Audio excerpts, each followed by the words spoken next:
২০২৬-২৭ অর্থ বছরের প্রস্তাবিত জাতীয় বাজেটের সম্ভাব্য আকার হচ্ছে প্রায় ৯,৩৮,০০০ কোটি টাকা। এতে রাজস্ব আয়ের লক্ষ্যমাত্রা ধরা হচ্ছে ৬,৯৫,০০০ কোটি টাকা। অর্থমন্ত্রী আমির খসরু মাহমুদ চৌধুরী আগামী ১১ জুন এই বাজেট জাতীয় সংসদে উপস্থাপন করতে যাচ্ছেন, যা বর্তমান সরকারের প্রথম পূর্ণাঙ্গ বাজেট। একটি দেশের বাজেট হলো নির্দিষ্ট একটি অর্থ বছরের জন্য সরকারের সম্ভাব্য আয় ব্যয়ের একটি সার্বিক আর্থিক পরিকল্পনা। এর মাধ্যমে সরকার দেশ পরিচালনা, নাগরিকদের জন্য বিভিন্ন সেবা প্রদান এবং অবকাঠামো উন্নয়নে কোথায় কত অর্থ ব্যয় হবে এবং সেই অর্থ কোন উৎস থেকে আসবে, বিশেষ করে কর, ভ্যাট, ঋণ থেকে আসবে, তারই একটি হিসেব তুলে ধরা হয়। বাংলাদেশের ৫৫তম বাজেট জাতীয় সংসদে পেশ করতে যাচ্ছেন অর্থমন্ত্রী আমির খসরু মাহমুদ চৌধুরী।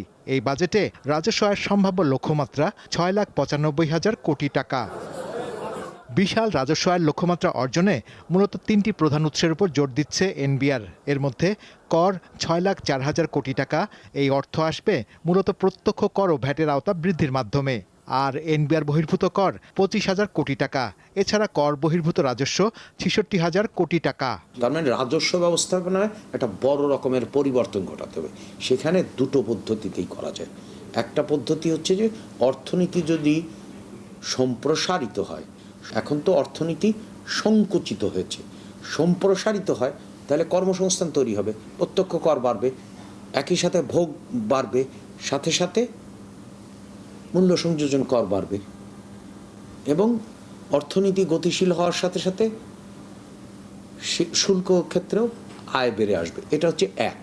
দ্বিতীয়ত হচ্ছে যে কর জালিয়াতি, কর পরিহার, কর অব্যাহতি, যে ফান্দি ফাঁকিগুলো ছিল সেখান থেকে আমরা মুক্ত করতে চাচ্ছি।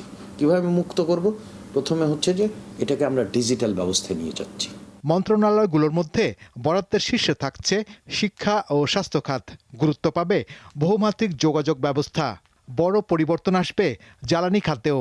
আমরা সব ক্ষেত্রেই কিন্তু আমরা সুযোগটা বাড়াবো। অর্থাৎ হচ্ছে যে রেলপথের যেটা অবহেলিত ছিল, নৌপথ অবহিত ছিল, তো যোগাযোগ ব্যবস্থায় একটা বড় রকমের পরিবর্তন হবে।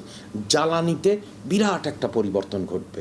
নতুন সরকারের এই বাজেট বাস্তবায়নের ক্ষেত্রে ব্যয় সাশ্রয়ী আর সুশাসন নিশ্চিতের উপর জোর দিচ্ছেন অর্থনীতিবিদরা। নতুন নতুন উদ্ভাবনী চিন্তাভাবনাও আমাদের করতে হবে, যাতে করে আমাদের ঘাটতি অর্থায়নটা নিয়ন্ত্রণের মধ্যে থাকে। ব্যয়ের ক্ষেত্রে আমাদের সাশ্রয়ীভাবে ব্যয় করা, সুশাসনের সাথে বাস্তবায়ন করা, এইসব বিষয়গুলোতে আমাদের নজর দিতে হবে এইবারের বাজেটে।